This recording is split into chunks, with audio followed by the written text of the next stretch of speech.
y actualmente imparto la materia de Relaciones Internacionales en la carrera de Negocios y Relaciones Internacionales de cuarto semestre. Ok, bueno, el día de hoy estamos aquí reunidos para hacer una serie de preguntas sobre temas en materia de política exterior. Y bueno, vamos a iniciar con esto. ¿Nos podría decir 3 aciertos y desaciertos que hayan transcurrido en la historia de México en lo que viene siendo materia de política exterior? Ok. En aciertos, me gustaría pues irme un poquito de lo atrás a lo actual. Yo siento que fue un parteaguas en materia de política exterior el Tratado de Libre Comercio con Estados Unidos y Canadá. Yo siento que eso fue la puerta que nos catapultó al resto del mundo. Esas relaciones que entablamos con Estados Unidos, potencia mundial, ayudó a que México pudiera entablar relaciones con otros países, que fue el primer tratado de libre comercio, y a partir de él empezaron nuevos tratados de libre comercio. El que seamos un socio comercial más de Estados Unidos, porque para Estados Unidos somos un socio comercial más, yo siento que habla bien de México, habla de que México puede ofrecer al mundo una serie de productos que tienen un prestigio a nivel mundial. En el caso de Estados Unidos, pues sabemos que no somos un único socio comercial, hay muchísimos, entre ellos China, que también México ya tiene relaciones con China, entonces yo siento que ese es el primer acierto fundamental en la historia en materia de política exterior. El segundo acierto, un poquito más aunado a la actualidad, fue las estrategias que implementó el gobierno de Enrique Peña Nieto. Yo siento que sus estrategias fueron dirigidas hacia una política exterior, crear lazos con otros países con los cuales México, pues a lo mejor sí tenía relaciones, pero faltaba fomentar o enlazar esas relaciones a través de un tratado comercial. Entonces, esos viajes, esas visitas de Estado, que fueron dedicadas en su momento, un viaje por aquí, fue a ver a la reina Isabel, al ministro alemán, pues yo considero que son estrategias en materia de política exterior que ayudan a que el país pueda abrirse relaciones con otros países. Entonces, ese sexenio en especial considero que fue un arduo trabajo en materia de política exterior. Y por último, bueno, pasando a los desaciertos, ¿no? En el caso de este sexenio, pues tenemos a un presidente en el cual no veo que tenga esta visión internacional, de abrirse al mundo, de seguir fomentando estos lazos comerciales con otros países. Entonces, pues ahora sí que los desaciertos van de lo actual a lo histórico, ¿no? Entonces, el primer desacierto, considero yo, hoy en día en este gobierno, es el no acudir a la Cumbre de las Américas. Que el presidente de México no esté presente en una reunión de tal grado, de tal importancia, que nos ponga en la mira en el mundo, ¿sí? En la mira de que es un país que a lo mejor no le importa participar en estos eventos de índole internacional, y eso hace que tengamos a lo mejor una reputación de un país cerrado, de un país casi nos acusan de un país dictador. ¿Por qué? Porque el motivo por el cual el presidente no acudió, pues es porque no fueron invitados a otros países de América, entre ellos Cuba, Venezuela, ¿sí? Si no me equivoco, creo que Nicaragua igual. Entonces, pues es el primer desacierto, que el presidente, que nuestro mandatario, nuestro representante de Estado, no esté presente en una cumbre de tal importancia. El segundo desacierto, yo considero que fue no en particular del gobierno, no sé cuándo empezó, es esta lucha contra el narcotráfico, ¿sí? Es un desacierto para el país que nos está limitando la inversión extranjera, que está cerrando las puertas a otros países por la inseguridad que México está viviendo en estos momentos. Entonces, esta lucha sabemos que no es de ahora, ahora sí que no es de este gobierno, es de gobiernos anteriores, de sexenios anteriores. Entonces, es el desacierto en especial de la sociedad mexicana, porque sabemos que estos narcos pues salen de la misma sociedad, ¿sí? Emergen de una sociedad pues a lo mejor disfuncional, destruida, lastimada, pobre, ¿sí? Que es el principal motivo por el cual hay delincuencia, ¿sí? Si nos vamos a temas económicos, pues sabemos que la falta de dinero, la falta de oportunidades, pues hace que la gente caiga en este tipo de trampas. Yo le llamo trampas porque es una trampa, o sea, se va por lo fácil, dinero fácil, ¿sí? Entonces esto es un desacierto que, repito, ha venido en los últimos años, en las últimas décadas, ha venido a perjudicar la política exterior de México. Le ha cerrado las puertas a otros países por temor a venir a invertir a México.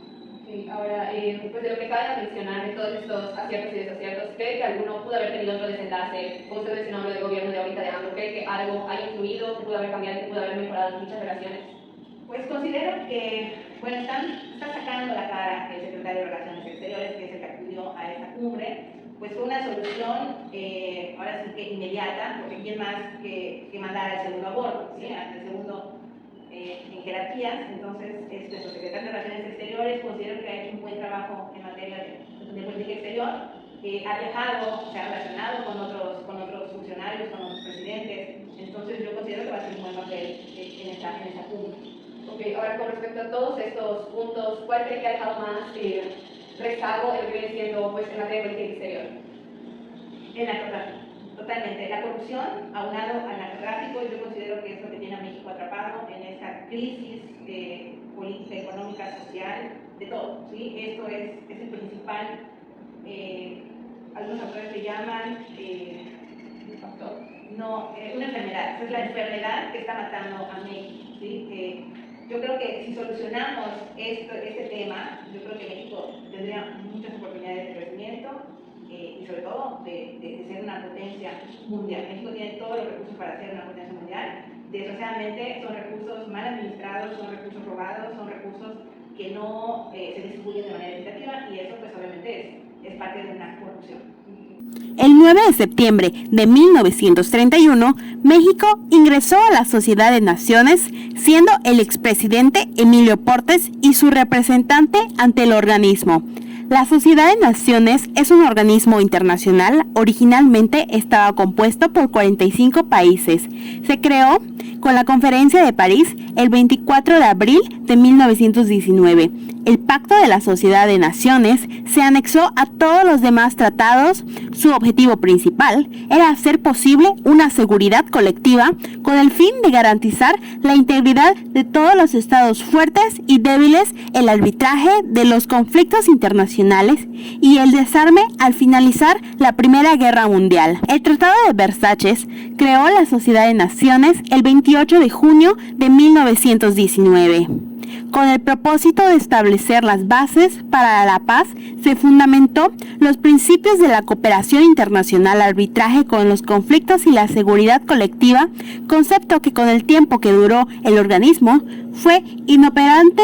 Al inicio, México no fue invitado a participar, dadas sus condiciones internas del país que no iban de acuerdo a lo establecido por la sociedad. Sin embargo, los representantes de Alemania, Italia, Japón, España y Reino Unido presentaron un proyecto de resolución en el que hicieron algunas modificaciones, por lo que invitaron a la Asamblea de México a adherirse al pacto y aportar a la sociedad. Su colaboración en este suceso provocó que el 9 de septiembre de 1931 México ingresara de manera oficial ante la sociedad. Tuvo a su cargo la administración de los mandatos coloniales de la ciudad de Danzig y de la región de esa red e intervino felizmente en algunas disputas territoriales. La negativa del Senado norteamericano al ingreso de Estados Unidos y la exclusión de Alemania y la URSS, que no ingresaron respectivamente hasta 1926 y 1934, limitaron desde un principio su potencialidad. Los 30 años marcaron su fracaso definitivo. Las agresiones de la potencia fascista y militarista mostraron su ineficiencia. Alemania y Japón abandonaron la sociedad en 1931, Italia en 1936. El inicio de la Segunda Guerra Mundial vino a certificar la muerte de la primera Organización Universal de las Naciones, lo que provocó que el 18 de abril de 1946 fuera disuelta. La Sociedad de Naciones tuvo como objetivo principal avanzar en el conocimiento de la diplomacia de México postrevolucionario en el principal escenario de interacción multilateral creado al finalizar la que todavía no se llamaba la Primera Guerra Mundial. ¿Qué es el TIAR y cuál es su origen? El Tratado Interamericano de Asistencia Recíproca, TIAR, también conocido como Tratado de Río, se suscribió en la Conferencia Interamericana para el Mantenimiento de la Paz y la Seguridad del Continente en Río de Janeiro, Brasil, en el año de 1947. Se firmó el 2 de septiembre de ese año como un pacto interamericano de defensa mutua para prevenir, reprimir amenazas y actos de agresión contra cualquier Estado integrante. El documento del tratado señala que su fin es asegurar la paz por todos los medios posibles, proveer ayuda recíproca efectiva para hacer frente a los ataques armados contra cualquier Estado americano y conjurar las amenazas de agresión contra cualquiera de ellos. Incluye la región entre Alaska y Groenlandia y la zona ártica hasta las islas Leutianas en el norte. En el sur, las regiones antárticas y los islotes de San Pedro, San Pablo y la isla de Trinidad. 3 años después, se crea otro tratado en materia de defensa, el cual es el Tratado del Atlántico Norte. ¿Quiénes son los países miembros? En 1947, 19 estados se suscribieron al tratado. Luego se incorporaron 4 países más entre 1947 y 1982.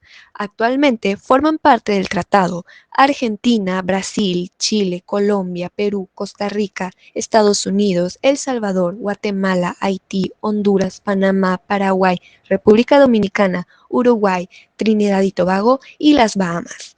Venezuela renunció al TIAR el 14 de mayo del 2013, sumándose a la lista de países que a comienzos de la década de los 2000 abandonaron dicho tratado. Entre ellos tenemos a México, Cuba, Nicaragua, Bolivia y Ecuador.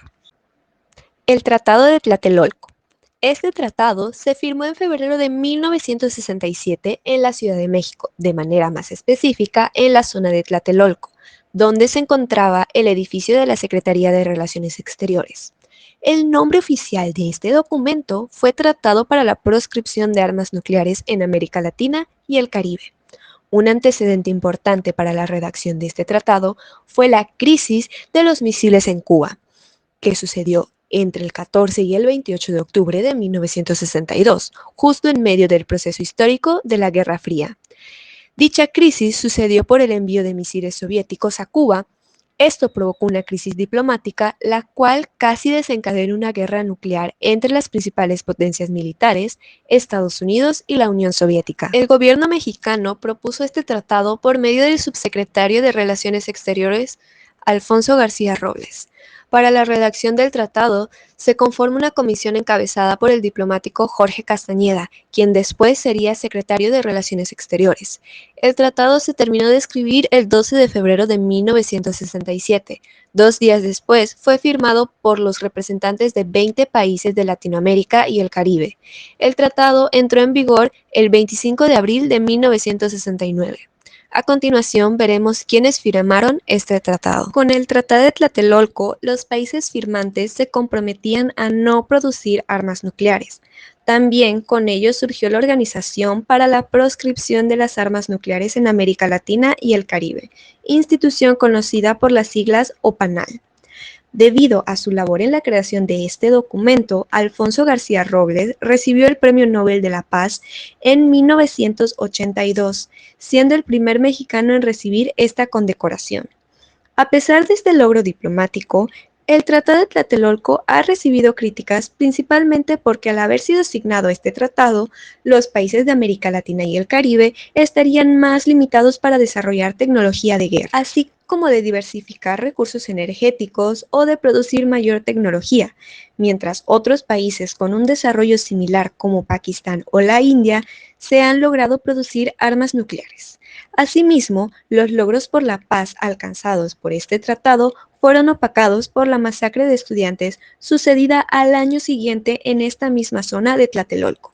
Pero por otro lado, este tratado representó poner a la nación mexicana como ejemplo de diplomacia y política para el resto de Latinoamérica, proponiendo una solución pacífica en un momento histórico de incertidumbre mundial. Derechos del mar y la zona económica exclusiva. Esta zona es un espacio marítimo creado por la Convención de 1982 de las Naciones Unidas sobre el Derecho del Mar. Se sitúa más allá del mar territorial y adyacente a este, extendiéndose hasta 200 millas náuticas, contadas sobre las líneas de bases marítimas. Su régimen jurídico trata de armonizar los derechos y jurisdicción del Estado ribereño sobre sus recursos naturales con los derechos y libertades de los demás estados.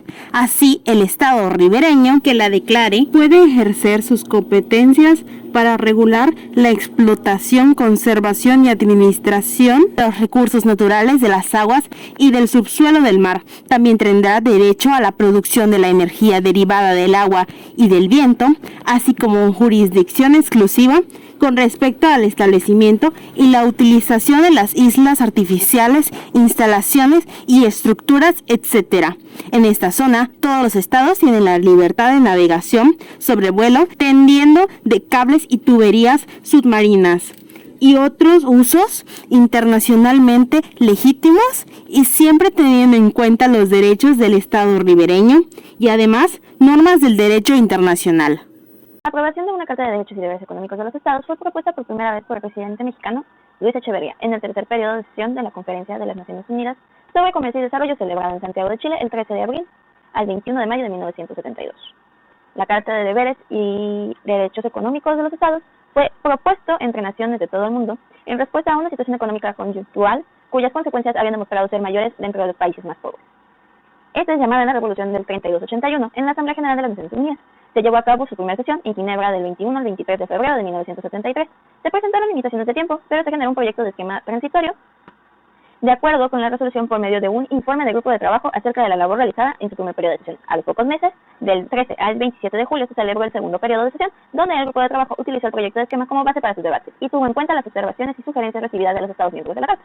Para el 14 de diciembre de 1974, enfocándose en el derecho internacional como la aparición de más derechos en el desarrollo, así como para gran atención prestada a los recursos naturales y más específicamente a los derechos de cada Estado sobre los suyos propios. Se trata tanto del respeto de los derechos humanos como de la convivencia pacífica y la protección del ambiente, el libre acceso al alta mar, el intercambio de conocimiento y tecnología o el control sobre los precios de los productos primarios. Sin embargo, el conjunto está envuelto en principios que constituyen en base a la resolución la igualdad soberana de los Estados. Cuando colocaron a la igualdad como un principio de soberanía de los Estados dado como propósito en la Carta, promueven una cooperación para la solución de problemas internacionales de carácter económico-social y con esto generan una relación internacional, donde pueda prosperar de igual manera individualmente a los países, independientemente de las diferencias de sistemas sociales y económicos. En la Carta, el artículo 14 precisa que todo Estado tiene el deber de cooperar para promover una expansión y liberalización sostenidas y crecientes del comercio mundial. En esta se destacan dos variantes. La primera variante establece una jerarquía entre poder y Estado por una parte y las multinacionales por otra. Si bien la contribución de estas últimas al desarrollo de los países no se niega, sus actividades deben realizarse con respecto a las políticas económicas, culturales y sociales. El segundo establece la eliminación de las barreras comerciales, pero en este caso las dificultades se hacen esfuerzos coordinados con objetos que resuelven de manera equitativa los problemas comerciales de todos los países, teniendo en cuenta los problemas específicos en países de desarrollo.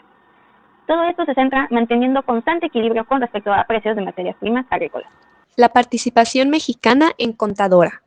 Con respecto al liderazgo de México en el grupo Contadora, México, junto con Panamá, Colombia y Venezuela, forma lo que se conoce el Grupo Contadora, el cual tenía como objetivo promover la paz en Centroamérica, entre los conflictos armados más importantes, los cuales se vivían en El Salvador, Nicaragua y Guatemala, conflictos los cuales de alguna manera eran derivados por la presencia constante de Estados Unidos. México, el cual era una potencia regional emergente, empieza a tomar cierta responsabilidad. En el Grupo Contadora se va a responder a un llamado de la sociedad centroamericana, pero también de la sociedad mexicana, en donde se le exige a México que tome liderazgo. México se apoya de Panamá, Colombia y Venezuela. Con Venezuela ya tenía una experiencia trabajando con antecedentes en el Tratado de Acuerdos de San José. Contadora va a acentuar su atención en la pacificación de la región a través de la creación de canales o de mecanismos institucionales, los cuales permitan a las partes negociar con el apoyo de estos países. Contadora acentúa la necesidad de intervenir directamente para contrarrestar o para equilibrar el intervencionismo militar estadounidense, ya que sabemos que Estados Unidos entraba con armas y con dinero para combatir el comunismo de estos países, pero también tratando de que estos gobiernos a los que apoyaba Estados Unidos le dieran capacidades especiales para poder explotar los recursos de la región. Esto, al tener brotes de violencia, generaba que las uniones sociales de los países centroamericanos se rompieran y que por ende se necesitara de la reconstrucción de las mismas, que justamente es lo que ofrece Contadora bajo el liderazgo de México. El siguiente tema es acerca del Consejo de Seguridad de la ONU. Para ti, en tus palabras, ¿qué es la ONU? La ONU es un organismo internacional, desde luego. Yo le llamaría igual, le trataría la palabra multilateral. Además de internacional, es multilateral por la cantidad de Estados miembros que son parte de la ONU.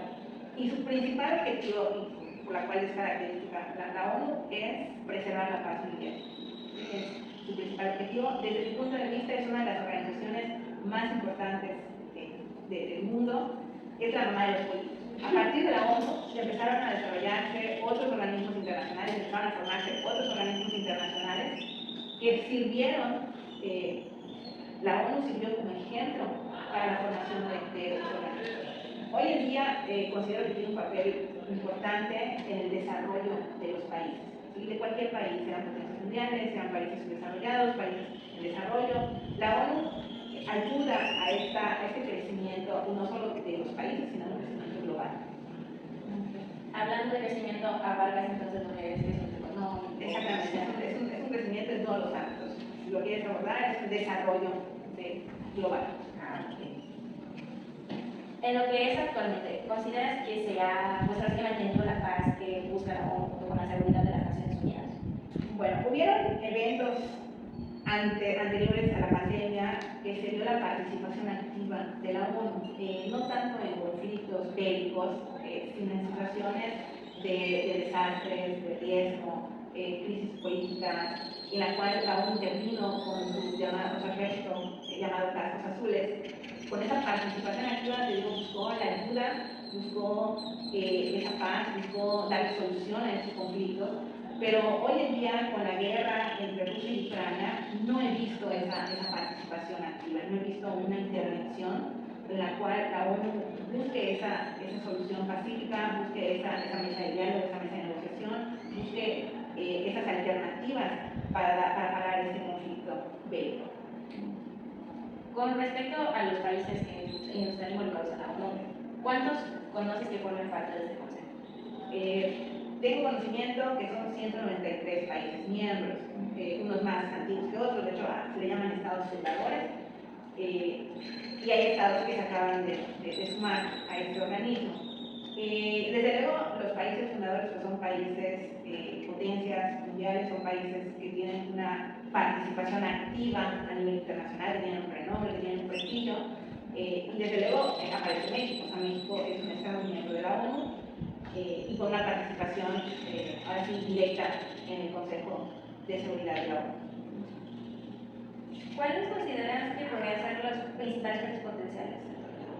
Estados Unidos, desde luego, países europeos, Alemania, Francia, países asiáticos,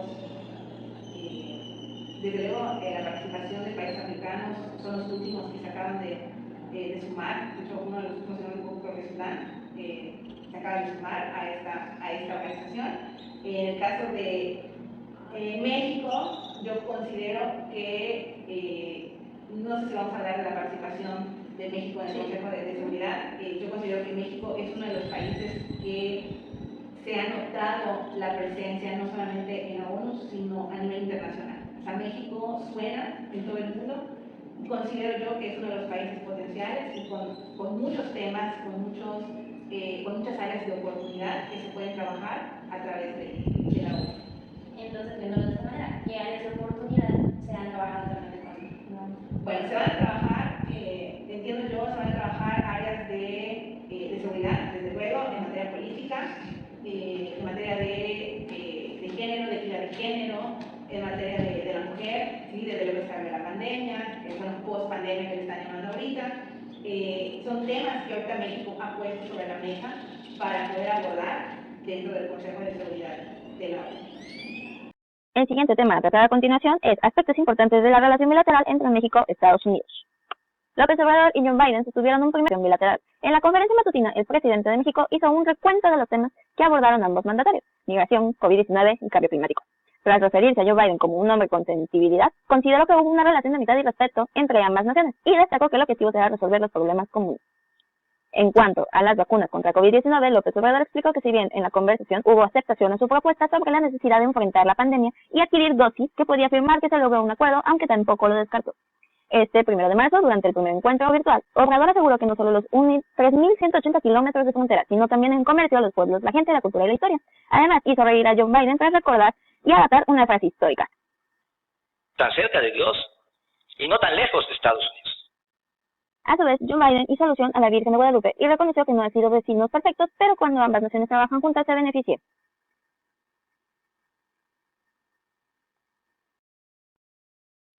Mr. President, this is what I know. The United States and Mexico are stronger when we stand together. Los mandatarios se comprometieron a impulsar políticas migratorias y desarrollar vías legales en la materia. En cuanto al TEMEC, hablaron sobre la importancia de fortalecer la seguridad de la cadena de valor binacional. López Obrador destacó la importancia de respetar la soberanía y señaló que tiene que cooperar para el desarrollo con autonomía e independencia, mientras que el Democrático dio un trabajo conjunto en materia de desigualdad y su importancia. Además, recordaron que el 22 de enero tuvieron su primera conversación telefónica como mandatarios. Mexico as an equal, not as somebody who is south of our border. You are equal. Tras el encuentro emitieron una declaración conjunta donde se comprometieron a impulsar políticas para dar un trato digno e inmigrantes, combatir la pandemia y frenar el cambio climático. En la reunión, los mandatarios no hablaron sobre la reforma de la ley de la industria eléctrica ni profundizaron en materia de seguridad. Bueno, ahora pasamos al siguiente tema, que es con base a los objetivos, principios e intereses de la política exterior mexicana actualmente. Con base a ello, ¿podría platicarnos un poco del objetivo más importante dentro de la política exterior mexicana actual? Ok, bueno, la política exterior, el hacer política exterior busca desarrollar el desarrollo y crecimiento del país a través de estrategias de índole internacional, sin buscar ese crecimiento, ese desarrollo, cruzando las fronteras.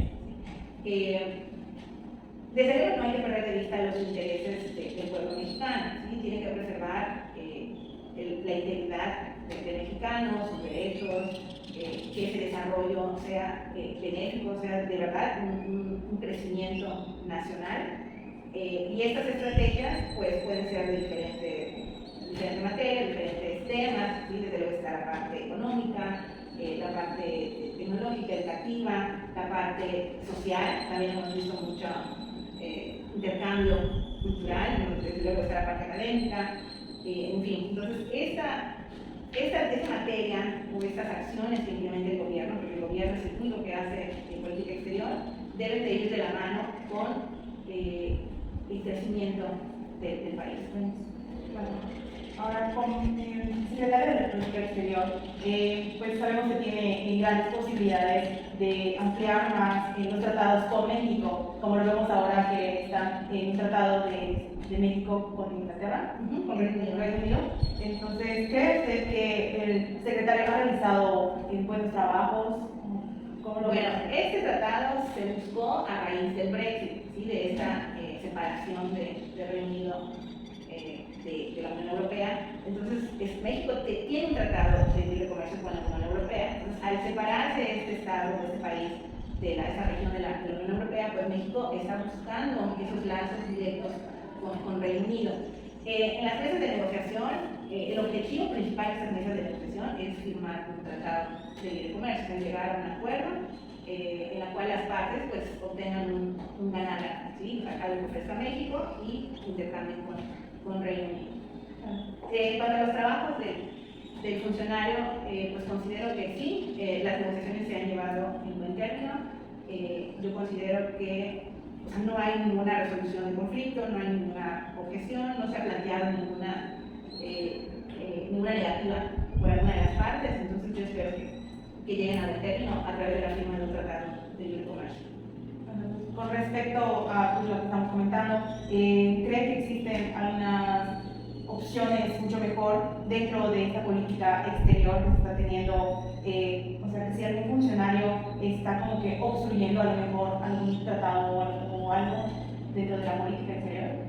No, yo creo que se deberían de explotar, no sé si sea la palabra adecuada, pero yo creo que se deberían de aprovechar, es la palabra, aprovechar más los tratados que tiene México con otros países.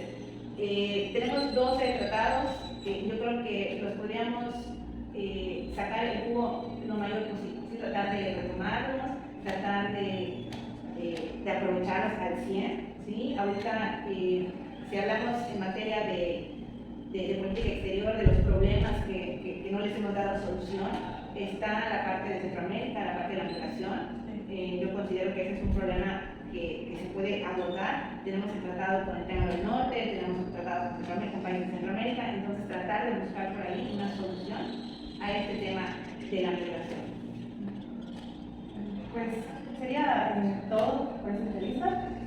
Les queremos agradecer pues, por brindarnos su tiempo.